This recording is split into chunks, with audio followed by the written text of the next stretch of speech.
Shalom saudaraku. Bagaimana kabar saudara hari ini?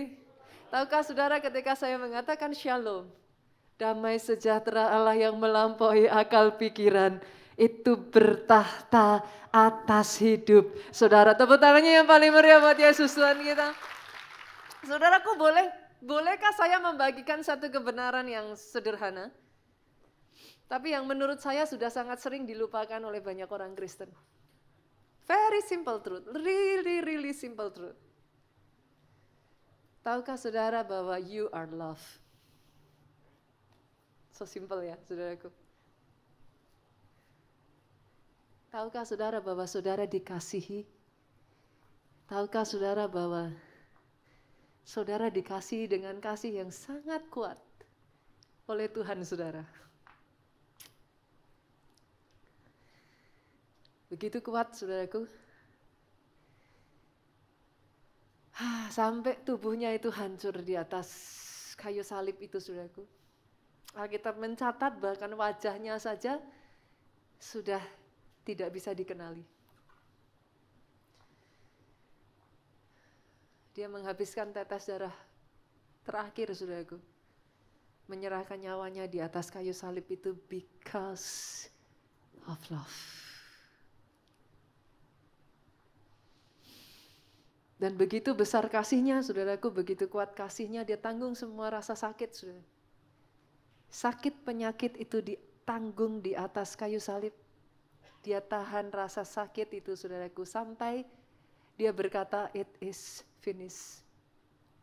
Saya diberi kesempatan, saudaraku, melalui jalan salib Via Dolorosa. Mungkin ada sebagian dari saudara yang pernah, saudaraku, Via Dolorosa. Pada saat itu kami berhenti di beberapa titik. Titik-titik di mana Yesus itu sebenarnya udah gak kuat lagi, saudaraku.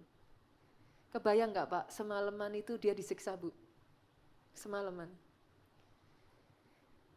Saudara pasti pernah melihat film Passion of the Christ. Saudara bisa membayangkan bagaimana sampai habis dan hancurnya saudara. Saudara tahu bagaimana cambuk yang mereka pakai itu bukan hanya sekedar cambuk tali ya saudara. Itu benar-benar literally itu seperti duri-duri yang ketika itu dicambukkan saudaraku, dia akan selalu menarik sebagian dari daging saudara. Jadi literally tubuh Yesus itu hancur. Beberapa titik ketika kami melalui Via Dolorosa itu sesungguhnya di situ Yesus itu udah gak kuat saudaraku, dia jatuh, literally dia jatuh. Kalau saudara masih ingat titik terakhir, sampai tentara itu meminta ada bantuan satu orang yang membantu Yesus mengangkat salib itu. Karena memang udah gak kuat, saudara. Tapi izinkan saya mengatakan seperti ini, saudara, kepada saudara. Kebenaran simple truth ini. Di tengah dia sudah tidak kuat lagi, yang dia pikirkan adalah saudara. Itu yang membuat Yesusmu bangkit kembali, dia menyelesaikan sampai di atas kayu salib, sampai di titik terakhir. Because of you. Kita yang harusnya jujur ya saudaraku, kita semua tahu lah kita sudah lahir dengan dosa. Dan gak ada jalan lain, udah pasti kutuk, udah pasti tulah. Tapi dia gantikan semuanya itu, dia ambil semuanya itu supaya saudara bisa dibebaskan. Dan alih-alih kutuk, saudaraku, engkau diizinkan hidup dalam kepenuhan berkat Tuhan. Because of love, you are blessed.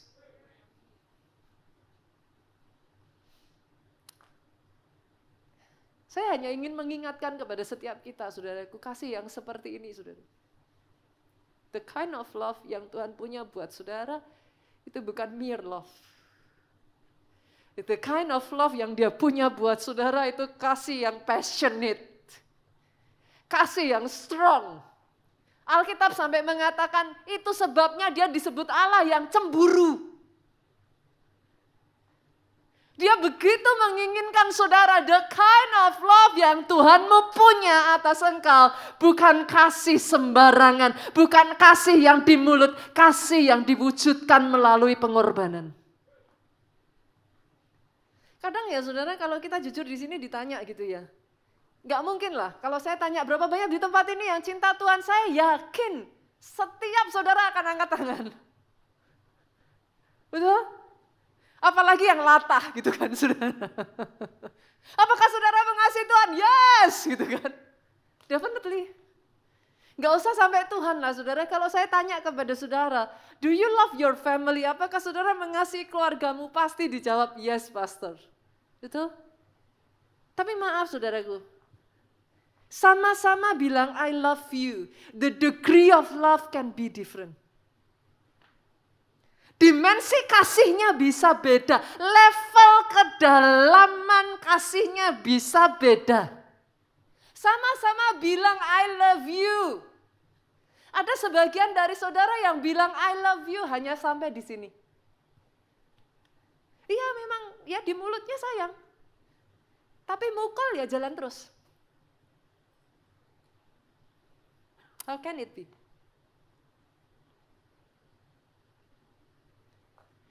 Sama-sama bilang I love you. Perhatikan baik-baik saudara. Saya ingin mengajak saudara untuk memahami. The degree of love is different. Ada sebagian yang kasihnya itu cuma sampai di feeling gitu. Ya kerasa sayang kok pastor, kerasa sayang gitu. Sayang.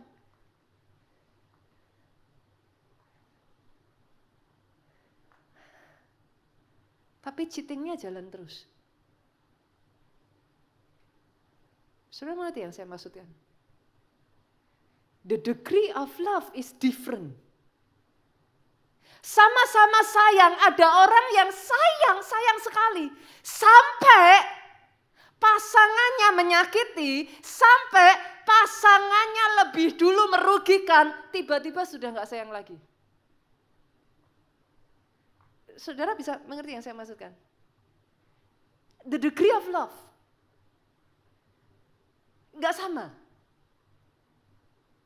Tapi ketika Tuhanmu bilang sayang sama saudara, Alkitab mencatat bahkan ketika kau masih di dalam keadaan berdosa, engkau yang menyakiti dia, dia mati di atas kayu salib buat saudara.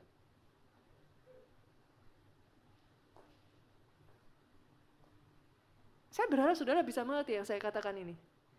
Doa saya ya Pak, bertumbuhlah dalam level kasih-Mu. Karena kita sebagai manusia jujur saudaraku, we cannot give, kita nggak bisa ngasih kalau kita nggak nerima. Gitu. 1 Yohanes 4 ayat 8 berkata, dia bukan punya kasih, he is love. Dia kasih. God is not like giving love. God is love. He is love. Satu-satunya jalan engkau bisa bertumbuh di dalam level dimensi kedalaman kasih-Mu. Gak ada cara lain. Jangan bicara soal mengasihi manusia lah saudara. Ngasihi Tuhan dulu. Apalagi ke manusia. Kalau saudara tidak menerima kasih, kepenuhan kasih yang daripada Tuhan sendiri, engkau incapable of love. Manusia itu incapable of love. Hanya pada saat saudara buka hatimu lebar-lebar. Izinkan kasih Tuhan itu ngalir. Karena kalau enggak ya saudara kita tahu, kita ngerti, kita harusnya begini. Tapi incapable. Tapi ketika saat saudara seperti tadi menyembah, engkau mengizinkan kasih itu mengalir. Kerasa enggak saudara kadang nyembah pengennya nangis? Kan kalau dipikir enggak ada kaitannya ya. Nyembah kok nangis, gitu kan? Tapi yang saudara tidak ketahui, when he is present, ketika Tuhan itu hadir, the God of love, he is all giving. The God of love will just hug you just like that. Itu sebabnya saudara kenapa nangis? Karena saudara bisa merasakan kasih Allah itu mengalir dan memenuhi kehidupan saudara. Itu sebabnya hari ini saya ingin menyadarkan saudara pada satu simple truth. You are loved, you are accepted.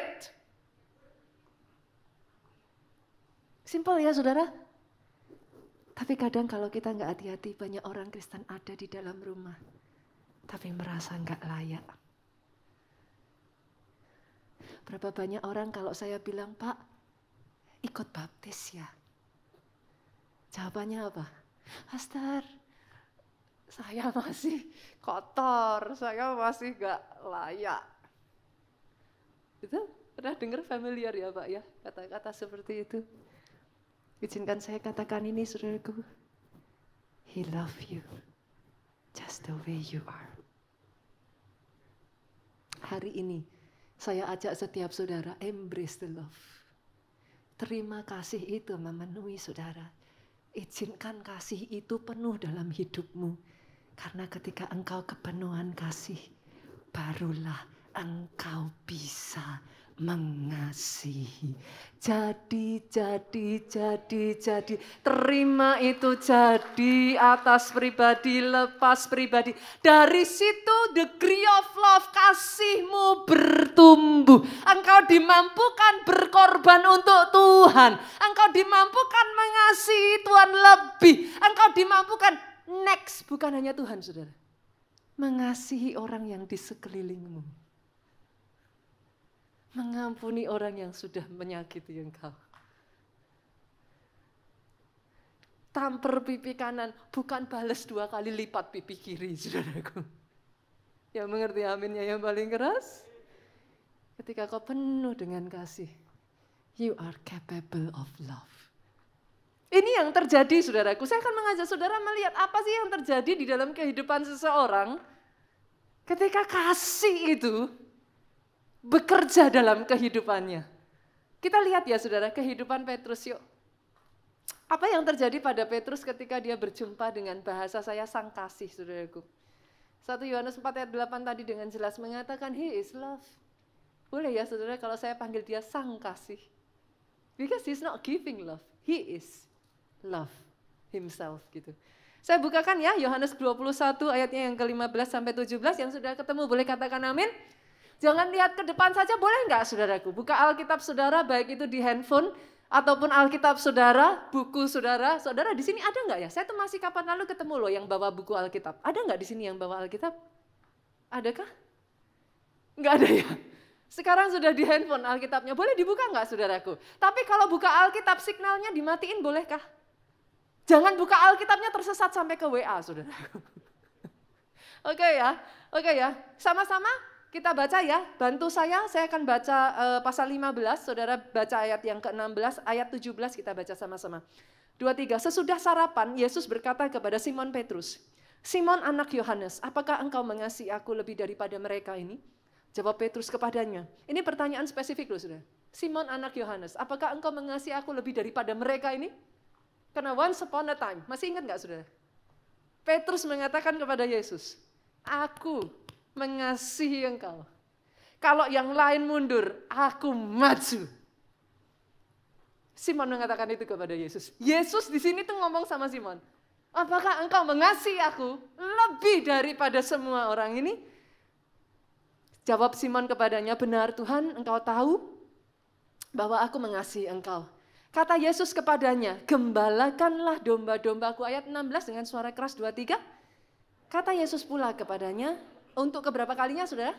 Kedua kalinya, Simon anak Yohanes, apa saudara dengan suara keras? Apakah engkau mengasihi aku? Jawab Petrus kepadanya, benar Tuhan, engkau tahu bahwa aku mengasihi engkau. Kata Yesus kepadanya, gembalakanlah domba-dombaku. 17. Kata Yesus kepadanya untuk keberapa kalinya? Ketiga kalinya. Ini sangat aneh saudara. By now, apakah saudara merasakan something is off? Kenapa juga Yesus sampai tanya 3 kali? Apa Yesus gak percaya jawaban Petrus? Kita baca dulu saudara. Simon anak Yohanes, apakah engkau mengasihi aku? Nah, sampai di titik ini saudara, Alkitab berkata, maka sedih hati Petrus. Kenapa Petrus sedih? Apa karena Yesus mengulang pertanyaan itu 3 kali? Is it because of that? Gitu, Petrus sedih. Karena Yesus berkata untuk ketiga kalinya, apakah engkau mengasihi aku? Dan ia berkata kepadanya, Tuhan engkau tahu segala sesuatu. Apa sih yang sampai membuat Simon itu ngomong gini sudah? Engkau tahu segala sesuatu, engkau tahu bahwa aku mengasihi engkau. Kata Yesus kepadanya, gembalakan domba-dombaku. Ini kisah yang kalau kita baca di dalam bahasa Indonesia, kita akan melewatkan keindahan dari kisah ini sudah. Karena di dalam bahasa Indonesia, kita hanya mengenal satu kata mengasihi. Itu kata yang dipakai sama. Tapi di dalam bahasa asli dari ayat ini ada 4 level kasih. Kasih yang paling rendah itu adalah eros. Saudara tahu eros ya? Eros itu adalah kasih karena nafsu. Dan kasih yang tertinggi, saya rasa saudara juga tahu. Apa? Agape. Agape itu kasih yang tanpa syarat. Whatever gitu. Masalahnya dari ayat ini, Yesus tuh ngomong sama Simon Petrus. Simon anak Yohanes, apakah engkau agape aku? Petrus jawab, Tuhan, engkau tahu, aku phileo ke engkau. Sekarang dapat ya saudara? Phileo itu adalah jenis kasih yang lebih rendah, saudaraku. Phileo itu adalah kasih brotherhood love, gitu. Kasih persaudaraan. Kasih yang muncul dari saling menguntungkan, kasih yang muncul dari sebuah persaudaraan. Itu phileo. Waktu Yesus tanya sama Simon, Petrus, dia tanya, Petrus, engkau mengasihi aku enggak? Iya Tuhan, engkau tahu, aku phileo engkau, gitu. That's the reason kenapa Yesus tanya kedua kalinya. Bukan karena Yesus tuh meragukan jawaban Petrus. Tapi karena dia tanyanya kamu agape aku apa enggak, dijawab Petrus, aku phileo engkau. Sampai 2 kali saudaraku Yesus bertanya, Petrus enggak bisa jawab agape. Satu sosok pribadi yang berkata kepada Yesus, aku yang paling depan membela engkau. Aku yang ada di baris paling depan untuk melindungi engkau. Pada saat Yesus ditangkap Petrus lali, pada saat Yesus tergantung di atas kayu salib, Petrus menyangkal Yesus. Saudara kebayang nggak rasanya Petrus, kayak saudara jadi Petrus, ketemu sama orang yang saudara udah janji. Saudara tuh udah ngomong gitu loh. Level kasihnya Petrus hanya bisa sampai di situ. Bukan Petrus nggak mau. He is incapable of it. Ketika dia ketemu dengan Yesus, dia tuh kayak, apa sih saudaraku, kalau bisa tuh kepala udah nunduk, dia udah nggak bisa ngomong apa lagi. Dia cuman bisa ngomong, Yesus. Itu sebabnya kali ketiga Yesus bertanya, saudara. Tahukah saudara Yesus bertanya apa kali ketiganya saudaraku? Apa yang membuat sedih hati Petrus? Kali ketiga Yesus bertanya, Petrus, apakah engkau phileo aku? Itu Petrus hancur hati.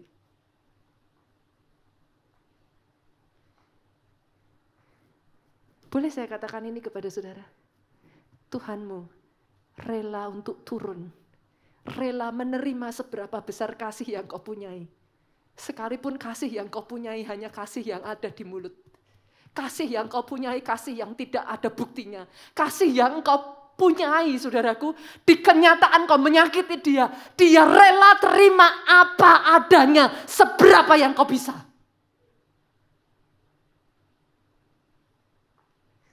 Itu sebabnya Alkitab berkata, Petrus sedih. Karena dia ngerti.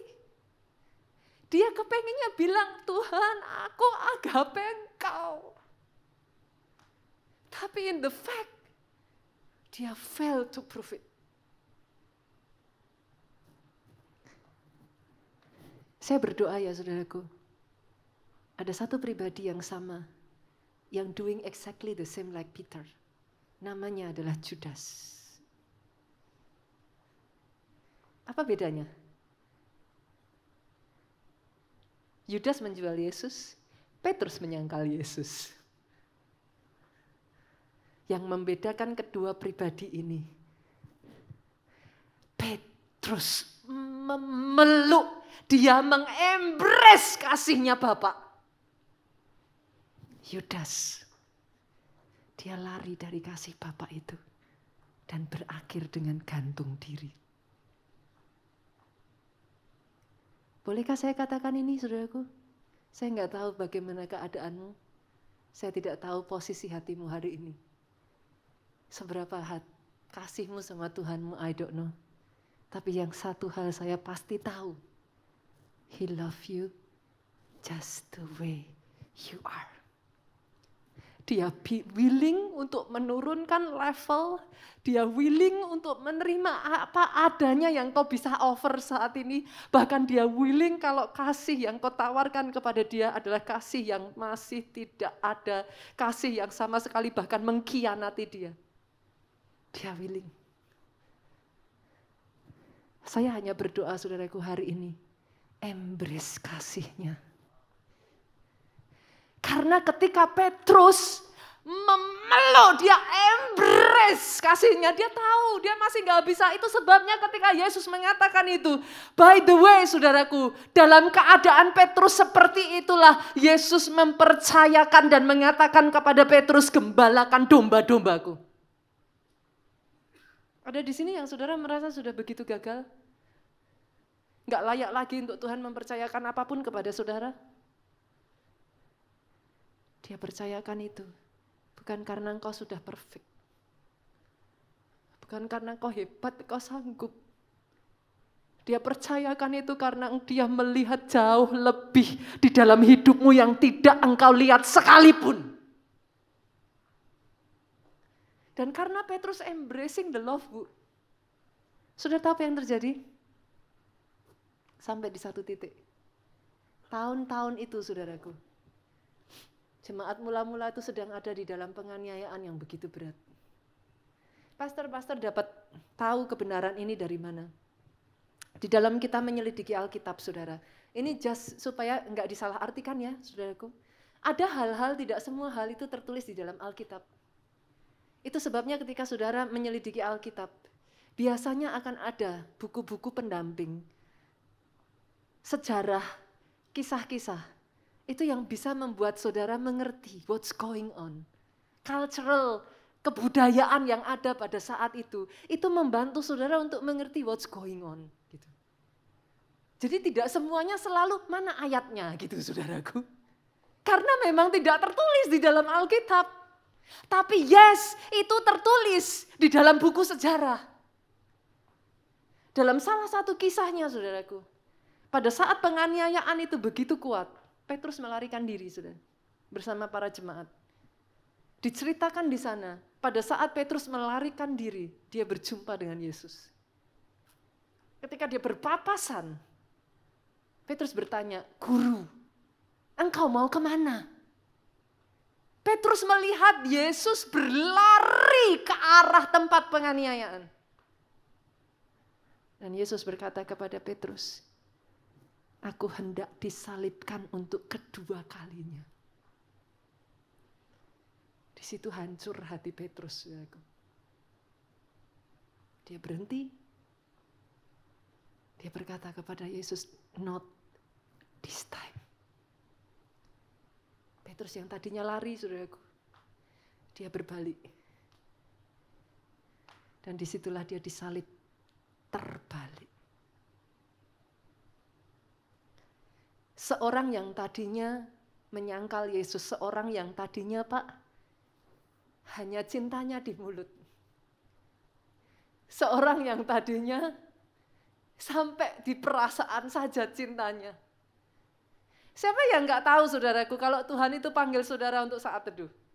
Saya yakin semua orang Kristen tahu itu. Yang mengerti, katakan amin. Tapi selalu saja berapa banyak dari saudara yang mengalami pagi hari bantal dan guling saudara terasa lebih nyaman. Loh kalau ditanya, siapa yang dari kita nggak ngerti? Tahu? Betul? Tapi kadangkala ya saudara, hanya ketika kau kepenuhan kasih itu begitu rupa. Berapa banyak yang tahu bahwa saudara itu ditentukan jadi kepala dan bukan ekor? Yang mengerti aminnya yang paling keras. Artinya apa saudara? Bukan hanya saudara diberkati semakin tinggi dan gak turun, jangan salah. Artinya saudara dipanggil jadi leader. Aminnya jadi sedikit ya kayaknya. Kalau diangkat naik, bukan turun, artinya semakin diberkati. Wah, amin. Tapi kalau artinya, ayo ditantang jadi KKS. Nanti dulu, Pastor. Saudara mengerti yang saya maksudkan? You know he love you. Saudara kalau ditanya, saudara akan bilang, I love him. But the degree of love, it's different. Kalau kasih yang sama mengubah seorang Petrus yang kosong menjadi kepenuhan, saya berdoa kasih yang sama memenuhkan hidupmu. Kasih itu bekerja memenuhi saudara. Sama seperti konsep air saudaraku. Dia akan masuk ke tempat-tempat yang kosong. Sama. Kasih Tuhan itu akan mengisi bagian-bagian hati yang bahkan kau sendiri gak tahu itu kosong. Setelah dia penuhi engkau begitu rupa, suddenly. Berapa banyak dari saudara yang ketika dijamah Tuhan, saudara tiba-tiba pengennya datang ibadah terus. Betul? Enggak ibadah ada yang kosong. Betul? Pengennya do something for God. Betul? Enggak disuruh loh saudaraku. Tapi wanna do something for God. Kenapa? Karena pendetanya? I don't think so. Because of love. Saya berdoa bulan ini saudaraku, terobosan kasih ini memenuhi kehidupan saudara. Yang kedua, hal yang sama, apa yang terjadi pada salah satu pribadi saudaraku, yang dianggap public enemy number one. Kita lihat ya ayatnya ya, kita lihat. Lukas pasal yang ke-19 multimedia, boleh bantu saya? Ayatnya kita baca dari ayat ke-5 aja saudara, sampai ayat yang ke-8. Saya rasa anak-anak sekolah minggu kita sudah belajar ini saudaraku. Ketika Yesus sampai di tempat itu, ia melihat ke atas dan berkata, Sakeus segeralah turun, sebab hari ini aku harus menumpang di rumahmu. Ada yang tahu apa pekerjaan Sakeus saudara? Apa? Hah? Apa?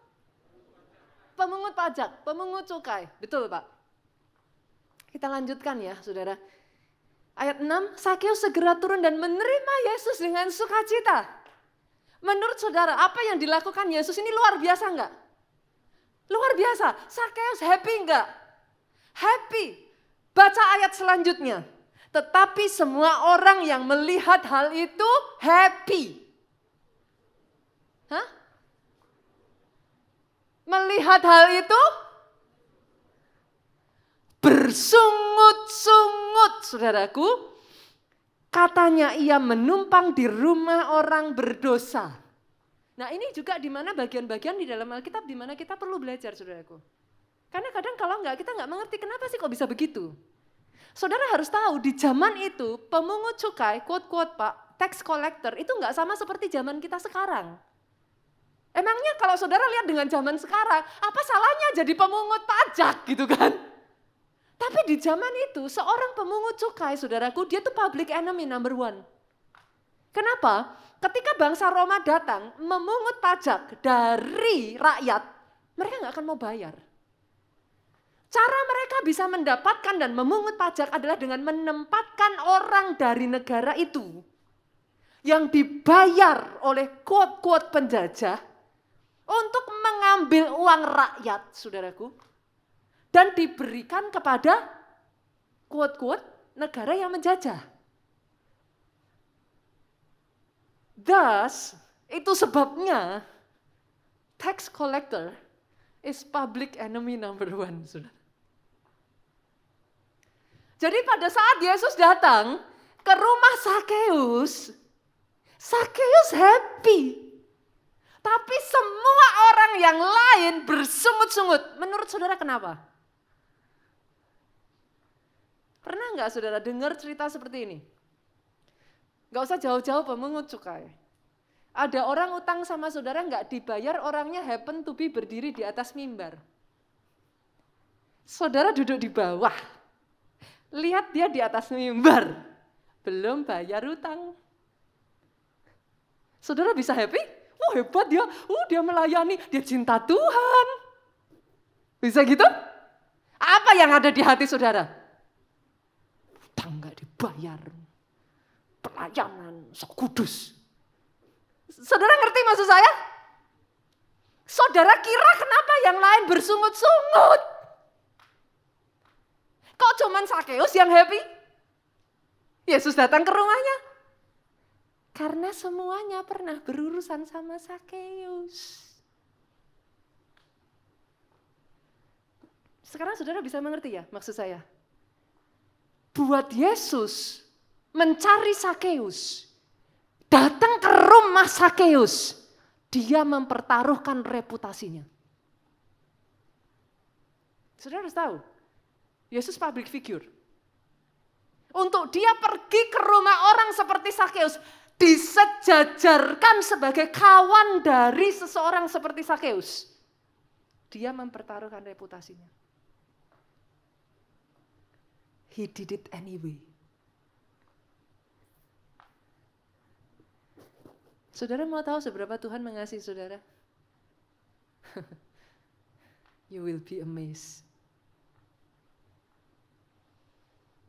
Saudara tahu kenapa hidup saya berubah? He loved me just so much. I owe him everything I have. Saya melakukan yang saya lakukan bukan karena saya harus. Tapi no matter saya berusaha untuk repay his goodness, he always outnumber me. Saya nggak akan pernah bisa bayar. Sakeus tahu hal itu, saudaraku. Dia melihat hal itu. Saudara tahu apa yang terjadi?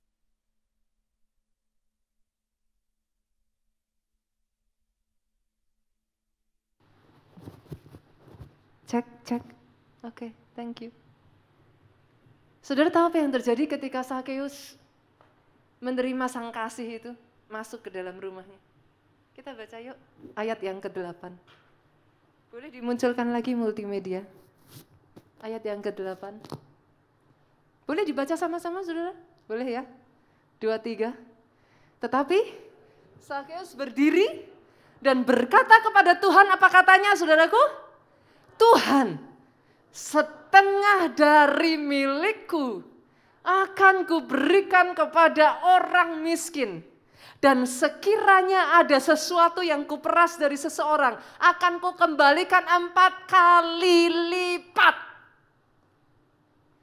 Kata-kata ini keluar dari seseorang yang kikir bin pelit bin medit.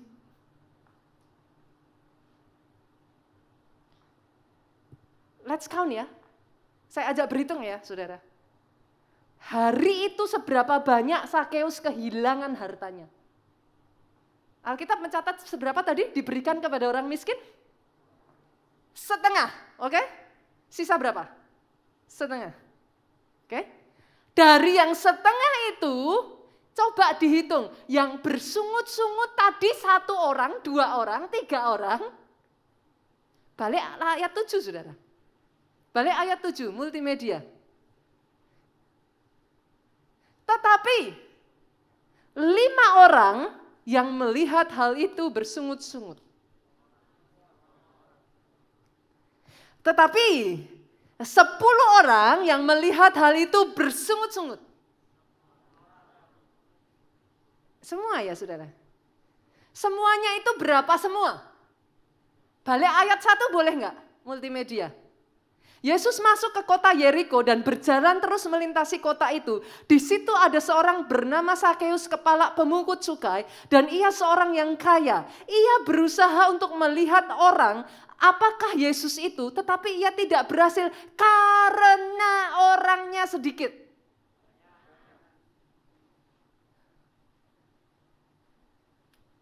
Makanya membaca Alkitab itu menyenangkan ya saudara. Nice ya. Kalau orangnya sedikit, saya yakin saudara berdiri di situ langsung kelihatan Yesus. Tapi karena ini orangnya banyak, Sakeus tuh berusaha, tapi nggak bisa. Kalikan dia ganti kerugiannya 4 kali lipat. Itu hartanya nggak minus, puji Tuhan.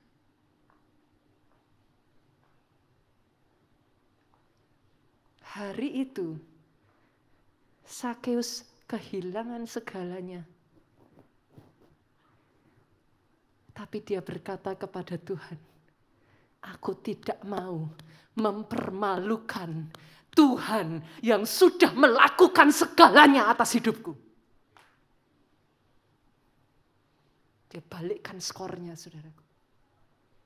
Hari itu mereka bisa melihat seseorang seperti Sakeus berubah hidupnya. Doa saya, ketika kau jumpa dengan Tuhanmu, hidupmu berubah. Yang tadinya gampang marah jadi penyabar. Yang tadinya kata-katanya keras kasar, kebun binatang keluar semua, sekarang keluarnya haleluya, puji Tuhan. Yang tadinya penuh dengan sakit hati, yang ada kata-kata yang menusuk, sekarang pengampunan keluar.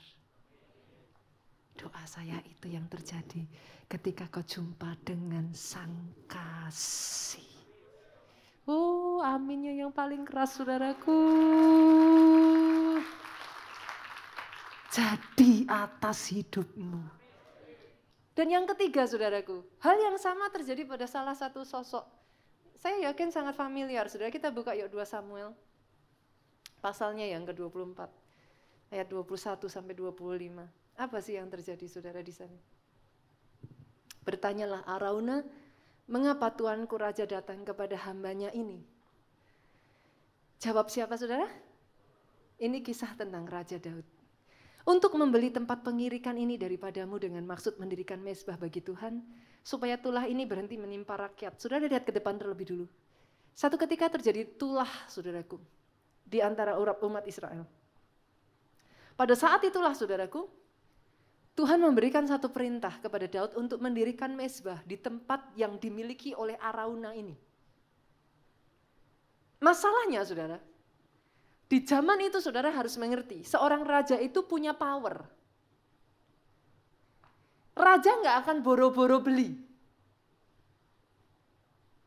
Dia minta aja, itu dikasih.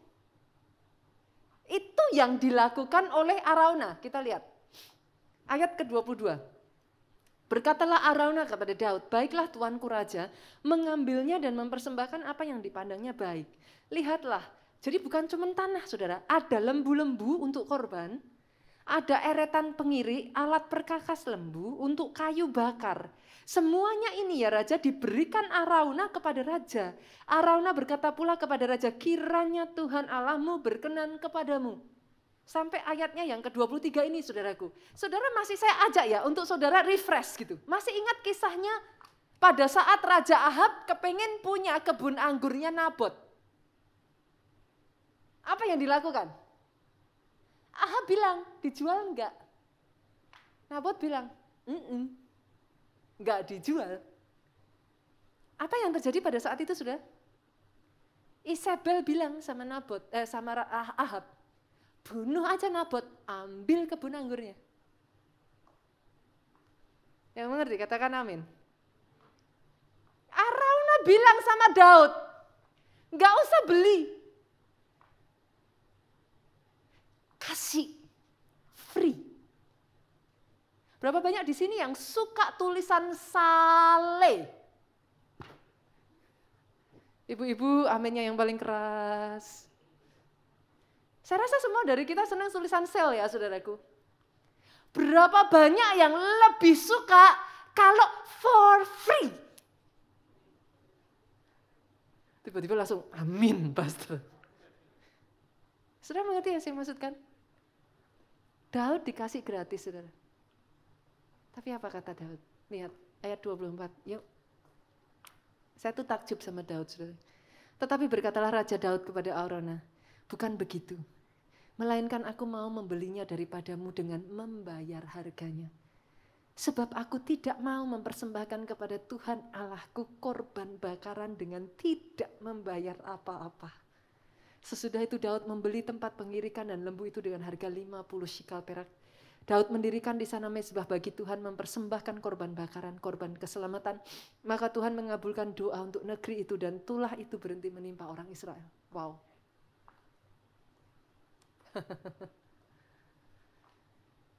Raja Daud ini selalu gak berhenti-berhentinya membuat saya takjub saudaraku. Kasihnya kepada Tuhannya itu sampai beyond. Buat Raja Daud, it is a privilege untuk bisa melakukan sesuatu untuk Tuhannya. Saya berdoa ya saudaraku ya. Setiap saudara di tempat ini ya, akar kasihmu sama Tuhanmu itu begitu dalam. Sampai itu tidak menggoyahkan saudara. Masih ingat kisah ketika Daud membawa tabut perjanjian ke Yerusalem? Apa yang terjadi masih ingat? Usa disambar, mati saudaraku. Daud gagal membawa tabut itu masuk ke Yerusalem. Saya tanya saudara, apakah yang dilakukan Daud untuk membawa tabut perjanjian itu sesuatu yang baik atau sesuatu yang salah? Saudara? Baik. Ada di sini yang saudara berkata, Pastor, apa yang aku lakukan? Aku lakukan yang baik. Ada yang ngomong, kenapa Tuhan izinkan terjadi atas hidupku?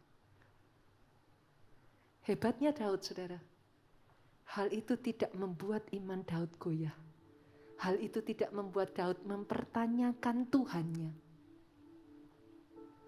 Hal itu membuat Daud study the Bible even more. Dia cari dalam Alkitab, apa yang Tuhan mau? Adakah aku berbuat salah? Adakah aku melakukan dengan cara yang tidak sesuai dengan yang Tuhan mau? Kadang ya saudaraku, berapa banyak dari saudara yang mau bukan jadi anak gampangan, tapi anak yang dididik Tuhan. Tapi untuk dididik, yes, diizinkan masalah. Tapi kalau akar kasihmu kuat, masalah, tantangan tidak membuat engkau goyah. Kalau akar kasihmu kuat, masalah, tantangan membuat engkau lebih mencari Tuhan. Karena Tuhan gak mau jadikan kita anak-anak gampangan, amin Pak. Dia mau bangkitkan saudara jadi lebih dari bagaimana. Berapa banyak dari saudara yang mau katakan kepada Tuhan, Engkau sudah begitu baik Tuhan, lebih dari segalanya. Dengan apakah ku pamer, ya, mohon katakan segala kebaikan-Mu. Oh yes Lord. Segenap hatiku menyembah-Mu Yesus. Ku bersyukur padamu. Jemaat yuk katakan.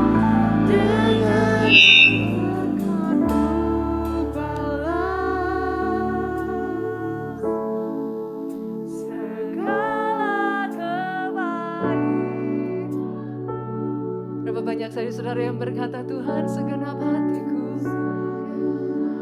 Oh yes. Bangkit berdiri jemaat Tuhan.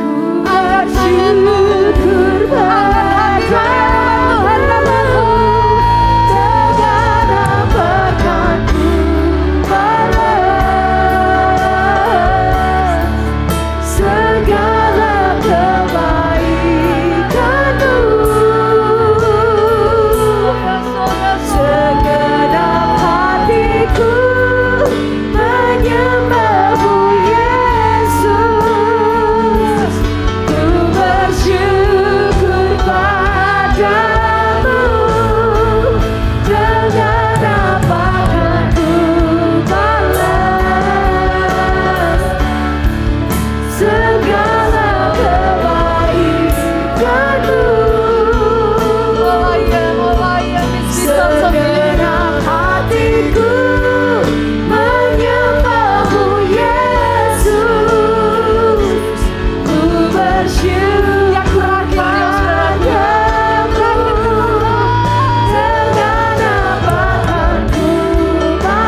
segala kebaikan-Mu. Segenap hatiku hanya bau Yesus. Ku bersyukur padamu. Segenap hatiku menyembah-Mu Yesus. Ku bersyukur padamu. Segenap hatiku menyembah-Mu Yesus. Ku bersyukur padamu selamanya.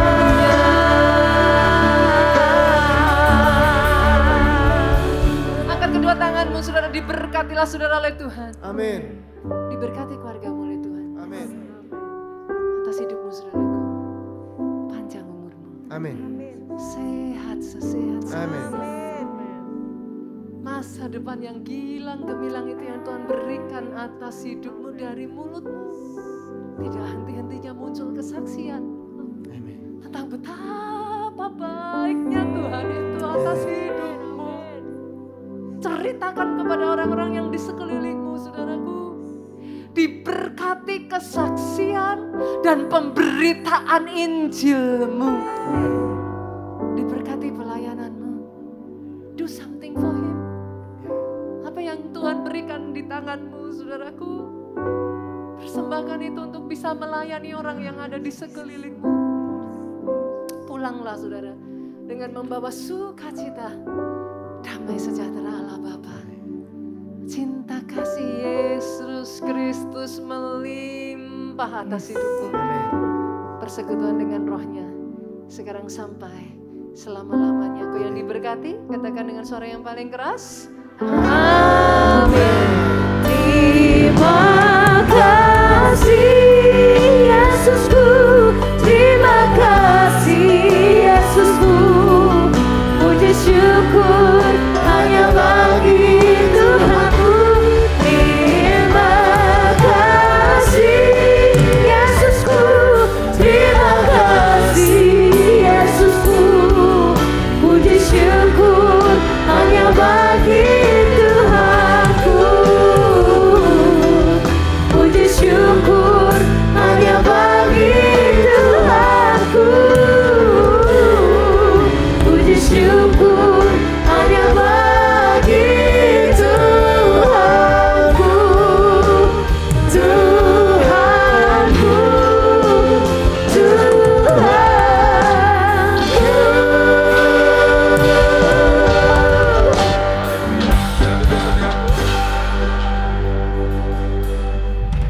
Kalau kita pulang, seberapa baik saudaraku yang diberkati oleh firman Tuhan pada hari ini, bisa melambaikan tangannya. Ayo kita beri kemuliaan pada Tuhan satu kali lagi sebelum kita pulang. Terpujilah nama Tuhan, haleluya.